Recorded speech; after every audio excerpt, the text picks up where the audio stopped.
Weight gain 4,000. What? Why are your buttons undone? Why am I button? I'm. Okay, so we've been getting like a big male demographic, so I'm doing what I can to counteract it. What better way than to show off some chest hair? That's what women like that, especially if they have like a varmint, fetish. If they're into critters, I am their perfect, specimen type of thing. I saw Sam Smith, the singer, and I got inspired. And I was just like, I'm gonna appreciate my body, like he does his. He's gay. I didn't know it. I didn't know, but like I saw him, I was just like, oh, I'm gonna rock that. Okay, well. Mommy don't know Daddy's getting hot at the body stop, doing something unholy. That's right. Letting the chest hair fly today. Bam. Anyways, weight gain 4,000. I'll button up. If I could, I can see it in the monitor. In all honesty, I just forgot to button up. We wasted like 5 minutes right there. Sorry. There. Does that look better? beefcake. Hey, I have gained. I have gained a significant amount of weight, but I don't think we need to be shouting beefcake at me. I'm not even ashamed. I'll whip my chest hair out again and do this whole episode in my chest hair. But speaking of beefcake, you're not just saying that just to make me feel terrible. Our next episode in the series, episode 3, weight gain 4,000. Couple things to know about this episode before we get into it. One, of course, written by Matt Stone and Trey Parker and directed by Matt Stone and Trey Parker. This is the episode that got South Park assigned full season with Comedy Central, the script of it anyhow. And it is the episode where they started receiving negative phone calls from the American public at a much more rampant rate. Okay. Yeah, there are a couple of things in this episode that did offend quite some people. Now, it's important to remember that whole phone call bit, because as we get later into this season, they'll actually have broken a record with the season finale, and we'll get to that once we get to the season finale. But weight gain 4,000, air date August 27th, 1997. The plot is as goes. The children who were writing a national essay, one of them wins. One of the kids win the Save Our Planet essay. It is Cartman. What? It is Cartman, and that's one of my favorite parts of this episode. Is when it's just like when Cartman clearly didn't write it, like right off the bat, you already know, that it wasn't that it wasn't Cartman. So Kathy Lee Gifford is coming to town to give Cartman his prize on national TV, activating some type of trigger in Mr. Garrison, and Mr. Garrison plots to kill Kathy Lee Gifford the whole time. Now, the reference that you found in episode 1 about Kathy Lee Gifford being on the chalkboard. Yeah. You found that. That's in there. Here it comes full circle back into this episode. But let's go to the essay writing contest. Did you ever have to write an essay writing contest in school? Did I? Back in the day? I mean, I wrote about an experience. I wrote about a Houston Astros game. Okay. A Houston Astros baseball game that I went to. What year was this? 1994. Okay, so that was like a I was like good paper it was like because 4th grade. It wasn't an essay though. yeah, It yeah, was yeah. it But you was had the time of your life, 94 Astros. They were a yeah, good team, I yeah. think. Yeah. Bagwell, Bagwell, Biggio, Biggio, yeah. maybe Caminetti. I can't remember. Ooh, Uh, throwing out maybe Caminetti at me. Caminetti. I remember those are the 3 that I remembered. But Damn, I can't even remember Caminetti. it Good got job. in the green sheet. It was published in the green sheet. What's the green sheet? I think it's kind of like a classifieds or something like that. Okay, so that was like a humble brag story that you got published really young. Thank you for that. I The mean, nerve.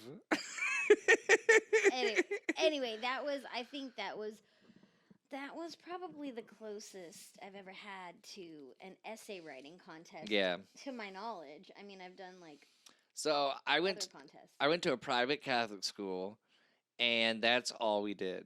It just seemed Essay like contest? every grade for at least 2 times a year we would write an essay. I remember one of the essays like in like elementary school. One of the essays, whoever won got like a certificate signed by Bill Clinton at the time. That's how old Oh, I am. okay. And then it would just, I think, just like if other essays came about, it's because the teacher was just bored.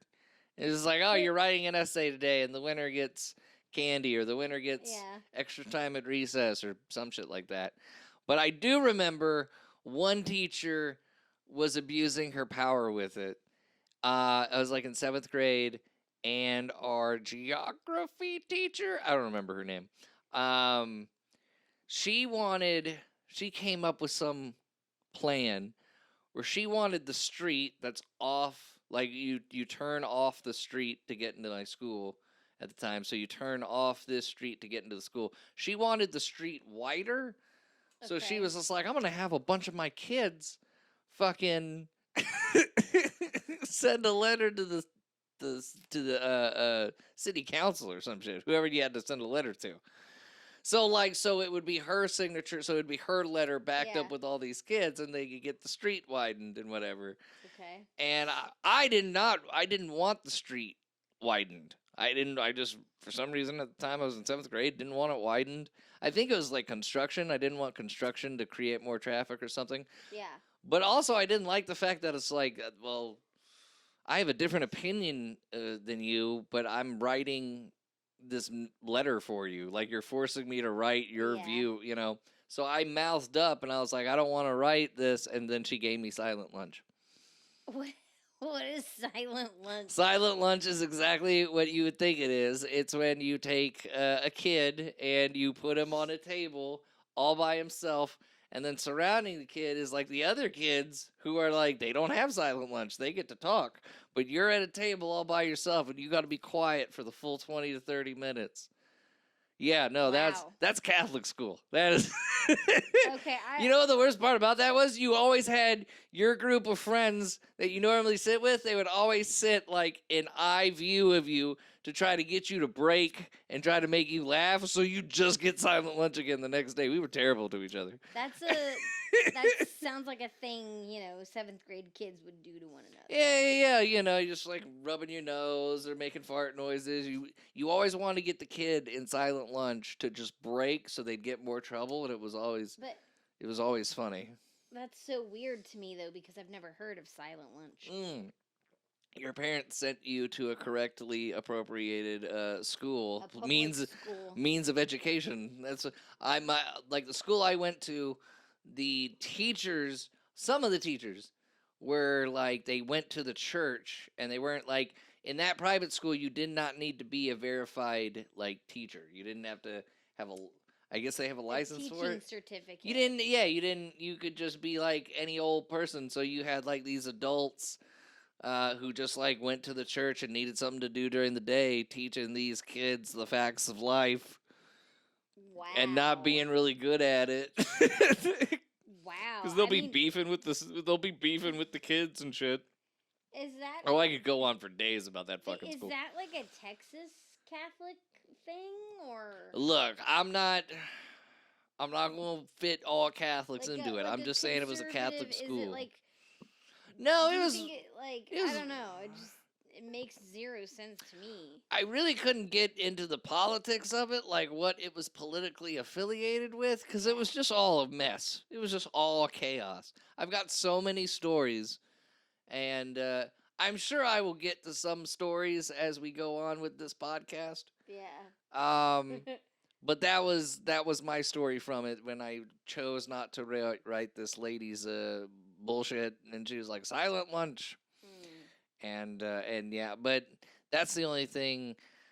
I did win this like no fear T-shirt one time. You remember when no fear was a Yeah, I thing? remember those. I don't know what I did, which is what's so funny to me about this episode when Mr. Garrison's like, "Boys, children, you remember the Save Our Planet essay writing contest?" And they're just dead ass quiet because they don't fucking remember. As like, yes, absolutely, because like I got called to the office from after the morning announcements because I had won some sort of writing contest, and they Yeah. gave me a free No Fear T-shirt, which was really big at 1997 or 98, whatever. And I was like, "What the fuck is this for? Yeah.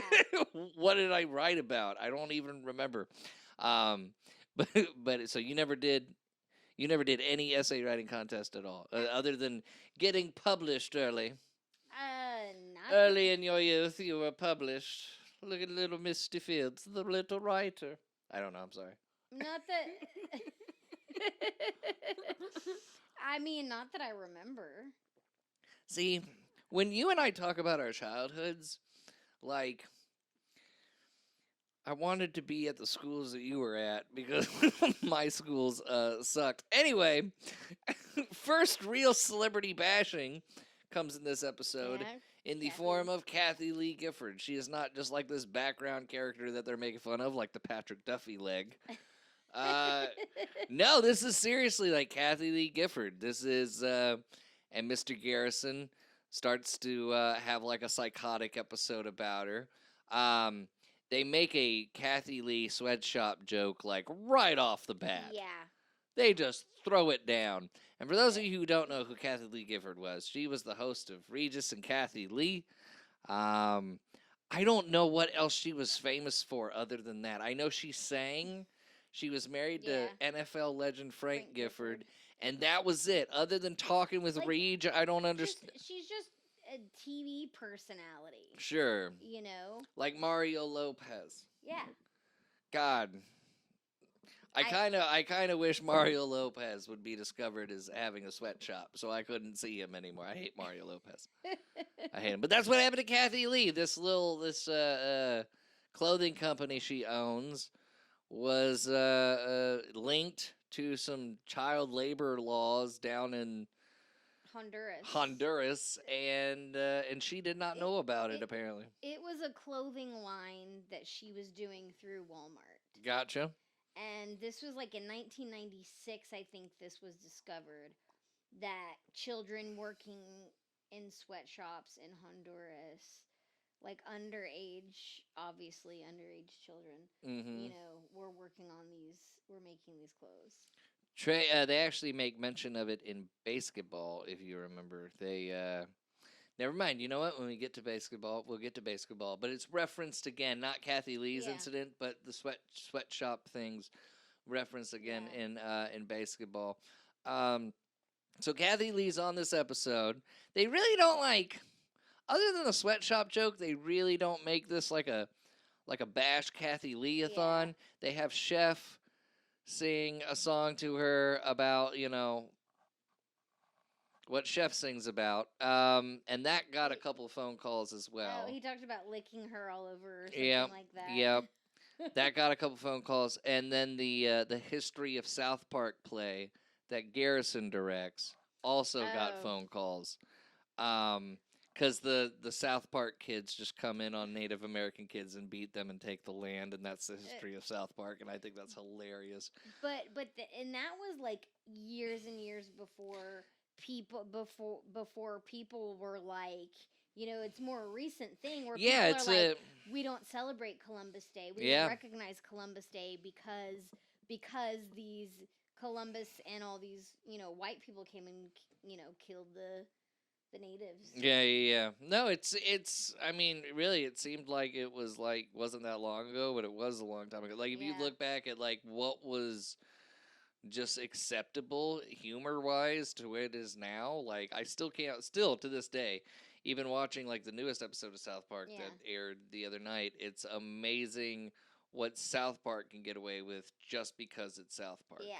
And this is definitely like one of those episodes. The mayor makes like the mayor and her assistants make a racy joke. There's a bunch of that in these early episodes, racy jokes, sexist jokes, all that. But you can kind of see that they're not done to be mean. You know, they're done to be funny. So this episode, we explore more. Cartman is on weight gain 4,000, trying to look good for TV, and he doesn't understand that he's already overweight for his height and his size, but he keeps taking weight gain 4,000 and he becomes morbidly obese. And this actually goes with something I want to continue throughout the show, which is like the psychological evolution of Eric Cartman. And I think this episode plays an important role for his future psyche, because in this episode he's pretty much discovered as a liar, and then on Geraldo, Geraldo Rivera, thinking that they're gonna, but he's portrayed. He's like, oh, look at this obese fat kid. Yeah. So he's like embarrassed on a national TV level of being obese, and then Wendy discovers him being a thief, and I think it all like we're gonna get to a certain Cartman point, but I just want to pinpoint this moment as like one of the personality changing experiences of Eric Cartman. But I mean, and he says in episode 1, "I'm not fat, I'm big boned." You know, and so he's like kind of in denial to begin with. Absolutely. About his weight. Absolutely, but like certain episodes like this, like eat away at Cartman's like sensitivity. It slowly eats away at Cartman, the like everything that would make him a nice, loving little boy. Episodes like this eat away at that part of his character, and then you get, a Scott Tenderman Must Die episode where you're like, what the fuck did Cartman do? And it's just holy shit. But this is an episode I would say is the first episode to really like mess with Cartman's like personality for future arcs, and we're gonna have a lot of episodes this season, including in the finales, on just exactly how much what goes on in South Park just really eats at Cartman and makes him snap and do things that normal little kids wouldn't do. But anyways, in this episode, we also meet BB, right? Bebe. I'm sorry, Bebe. And we also meet Clyde, though he's not called Clyde. But no, wasn't Clyde in? Well, he actually previous episodes in the background. Yeah. But no Clyde, lines. Yeah. But Clyde has lines now in this. I forgot to mention. So Kathy Lee Gifford, this episode happens, right?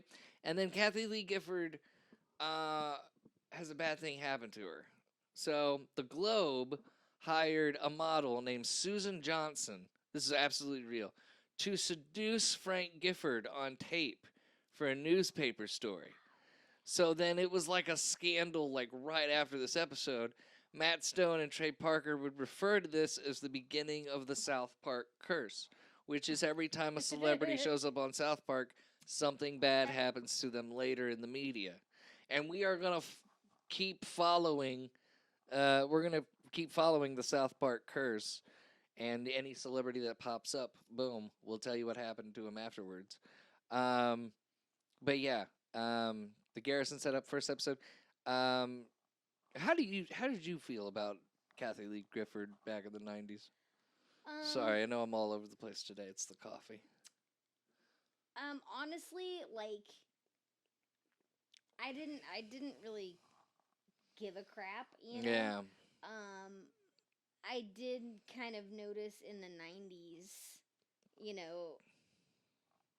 I don't want to say she was in denial about her age. I don't want to say that. I think she was she was in denial about her marriage, definitely. I think, I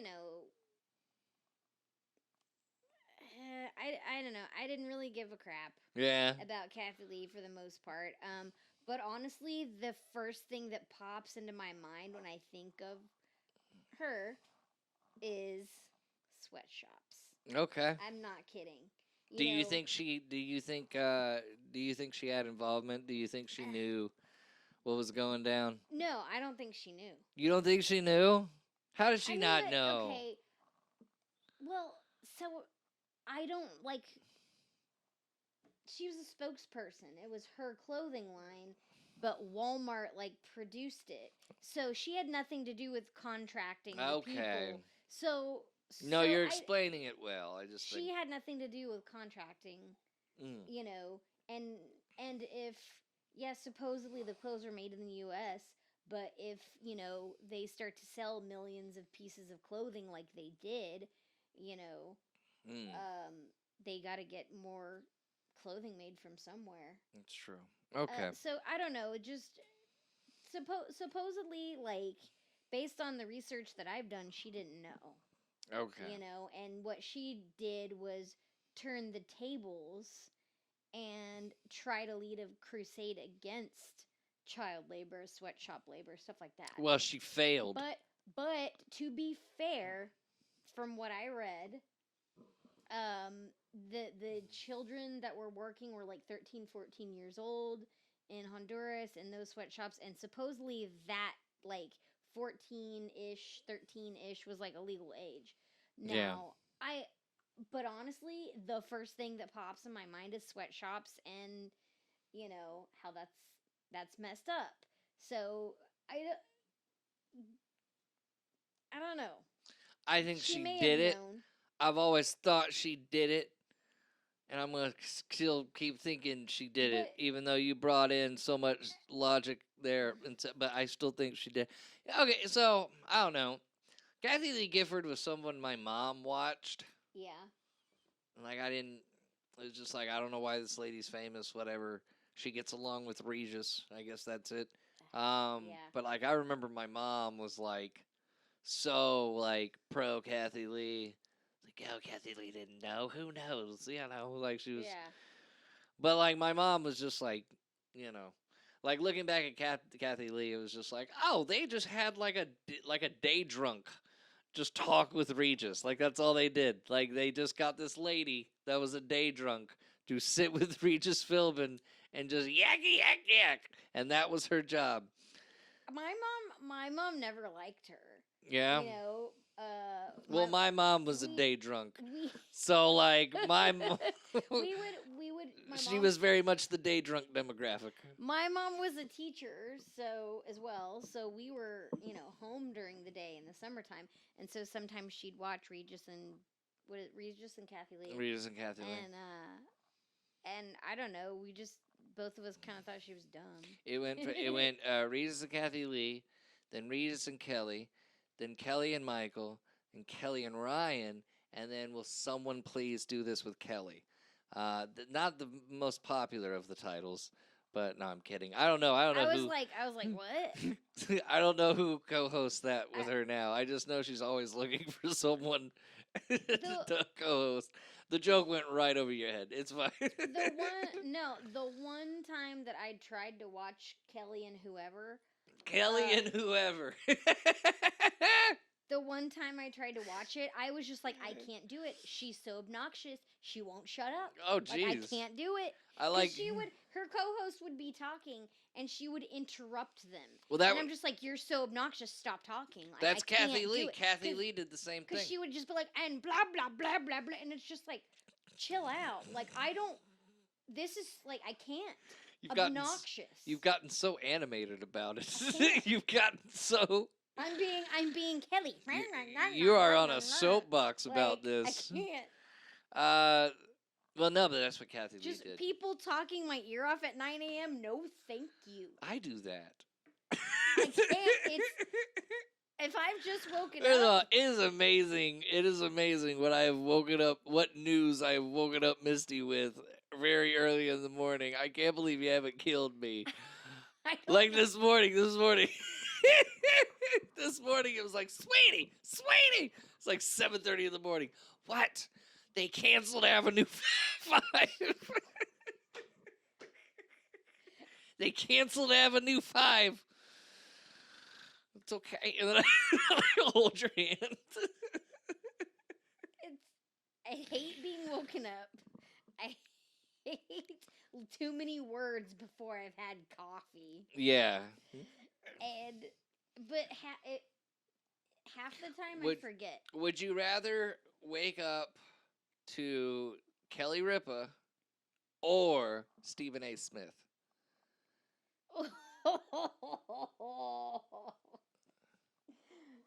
I mean, you hate loud and obnoxious. Kelly Ripa. You go Kelly Ripa over Stephen A. Smith? Yep. I get that. I understand that. Sometimes I wake up to Stephen A. Smith. I'm just like, not now, dude. It's like I can't. It's too early to talk about the Nets. I can't. I can't do it. You can't do it? If you're, I don't know, say, the normal calm person is here. Okay. And you're here and you stay here, uh-huh. I will either tune it out, I can't, if you keep going, What am I at? What do you think I'm at? I come from a filmmaking background and acting background. I watch a lot of movies.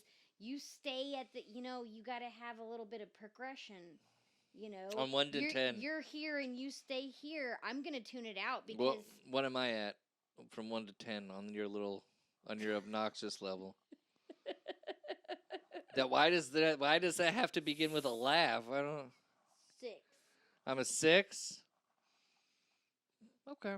I'm fine with 6. I strive to be in the middle, because you don't want to be, a little obnoxious.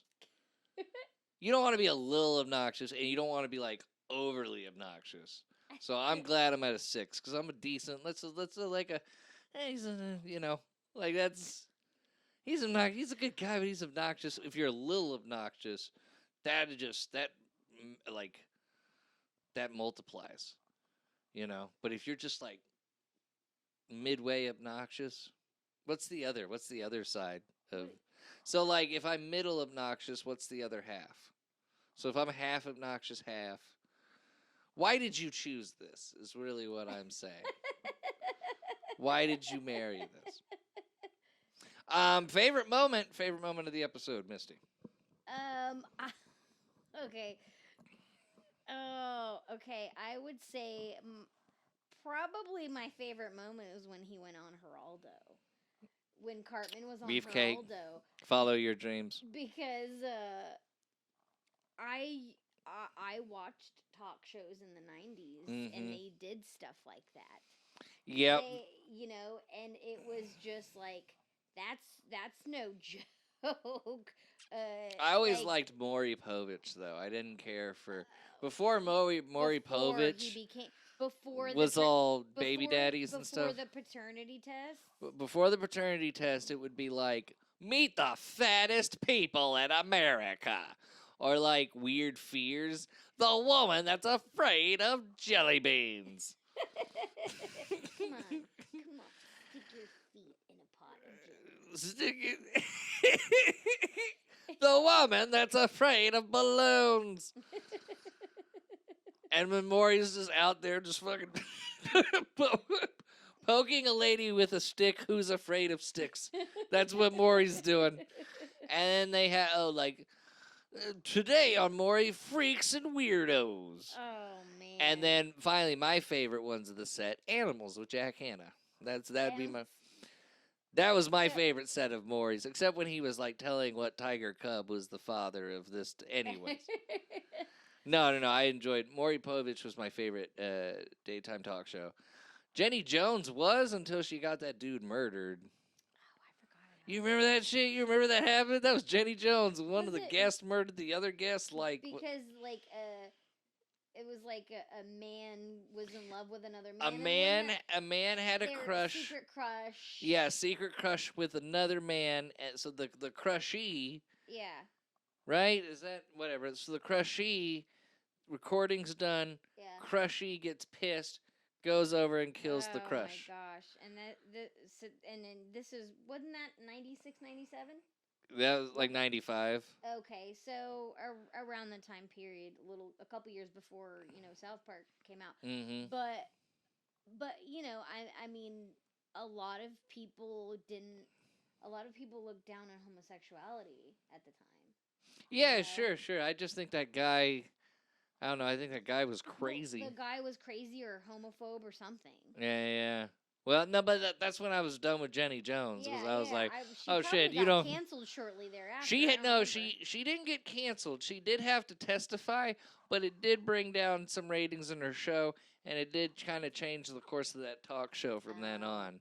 Because then after it was like, these kids need to go to military school or some shit like that, or like a heartwarming guest. Or something, but it totally changed the landscape for Jenny Jones. Maury Povich was just being Maury Povich, and I don't even think, when 95, I don't think Jerry Springer was really figuring out his shit either. Yeah. But you bring up daytime talk shows is actually the first introduction to, to Jesus and Pals? Yeah. Yeah, Jesus and Pals is teased, not shown, but teased. Yeah. And Jesus and Pals is going to be soon here in the first season, and there's a lot to talk about right there, and in golf and everything. Also, when this episode came out, I want to say this is when I started seeing South Park merch all over the mall. Okay. I wanted to say like this is when the merch was really kicking up. I know it was like 2 or 3 weeks after the premiere, but I definitely remember going to like Spencer's in the mall, and then it was just lined up with South Park shirts. Like, just simple shit, too. It was just like the South Park shirt in and of itself, then the 4 boys. It was just like, what merch could we make just right now and put it out there? And then as the show got older, you would have like the many deaths of Kenny on a shirt. You know what I mean? But this is when the South Park merch was really pushing it out there because it was controversial and popular. So the ratings are staying at what the premiere was at, which is like 1.3. So it's going above 1.3 at this point and becoming one of the most popular shows on cable television. My favorite moment. I'm sorry, I just derailed us. I was about to ask. I'm at obnoxious level 8 right now with my. Bullshit. My favorite moment,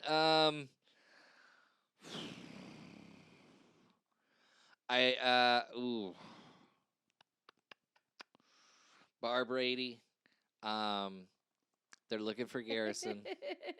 They are looking for Garrison, and they asked Bar Brady, and Bar Brady told Mr. Garrison where to go for a good view of the Kathy Lee parade, and it's this repeating thought.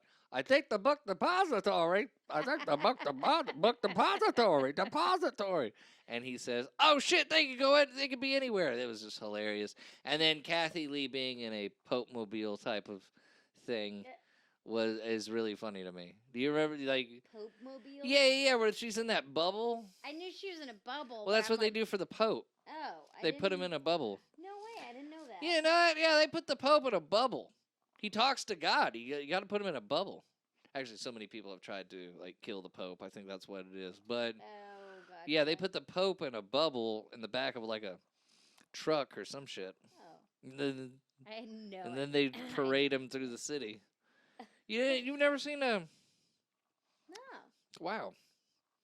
You got to look at it because like if you think of this world as just a bunch of constructs, and you really can't figure out why you exist, or whatever. And you see something like the Pope Mobile, it really like puts into perspective like how stupid all of this is. I mean, when you see this old man in a bubble on the back of a Tahoe or some shit. I'm not Catholic, so I don't really care about the Pope. Honestly, I went to I went to a Catholic school, so part of me had to care about him. I mean, I used to watch the news all the time. Mm-hmm. The nightly news with my parents when I was younger, but I don't remember any of that stuff like in the 90s. Yeah. I haven't watched I guess I haven't watched the Pope on the news in 20 years. Well, the Pope's a good guy. I don't know. I don't know who Pope. I don't know who the Pope is now.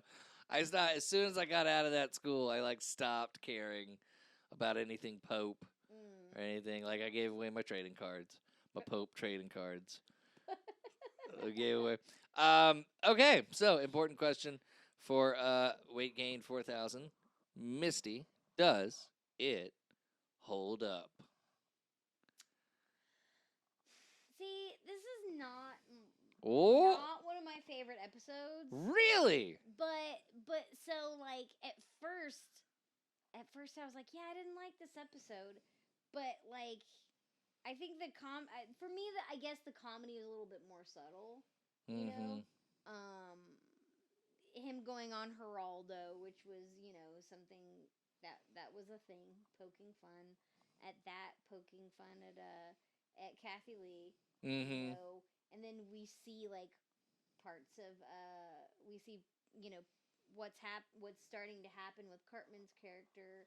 We're seeing, like Mr. Garrison, Mr. Hat, type of like a little dynamic there. So it's more like I think it holds up. It's just not one of my favorite episodes. But it's again, it's a little bit more subtle Mm-hmm. than like Volcano or whatever. To me, it is. I'm gonna agree with you and say it doesn't hold up. Specifically because like I still think the episode's funny, but because like I know of the episode's like contents and stuff. I think half the episode is focused on a celebrity that kind of, as time goes on, is kind of irrelevant, Yeah. like less known. And the older that episode gets, the more the more what's the word I'm looking for?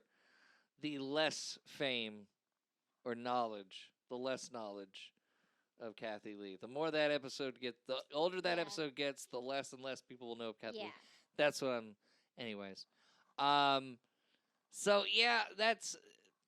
I guess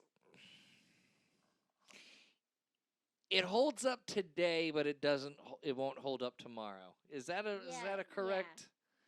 Yeah. Like I have mean, a. in another 10 years. Yeah, that episode.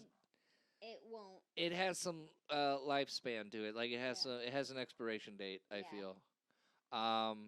But yeah, the next one, the next episode's one of my favorites. Big Gay Al's Big Gay Boat Ride. Yeah. Now I haven't seen that episode. I want to say about 6 or 7 years. I haven't seen that episode. Do you remember anything about Big Gay Al's Big Gay Boat Ride? I do. I watched it. I think I watched it recently. I watched part of it recently. Okay. Okay. So I do remember a little bit about it. Yeah. I really do. We're entering like I think the first South Park episode to really like be counterculture. Yeah. Like everyone's calling it counterculture because the boys are cussing and blah blah blah. Yeah. I think Big Gay Al's Big Gay Boat Ride starts South Park off on that. Let's make a comment about society. Yeah. Let's be counterculture when it comes to this. And it really is for all of you who are saying South Park, who like sit there and say South Park is problematic. I think Big Gay Al's Big Gay Boat Ride disproves the problematic label. Did I just say a word? Was any of that English? Did I say English? Yeah. I said words. Gotcha. Yeah. I don't know. I've been throwing a lot of big words out in this episode that I literally looked up before we started. So I don't know. You always looking at me like I'm dead serious. Anyways, so this has been another episode of ManBearPod. I'm Dan. I'm Misty. And we will see you for the next video for Big Gay Al's Big Gay Boat Ride. Until then, guys, see you next time. Like and subscribe on YouTube, Spotify, TikTok, wherever you find us. Give us a follow. Peace!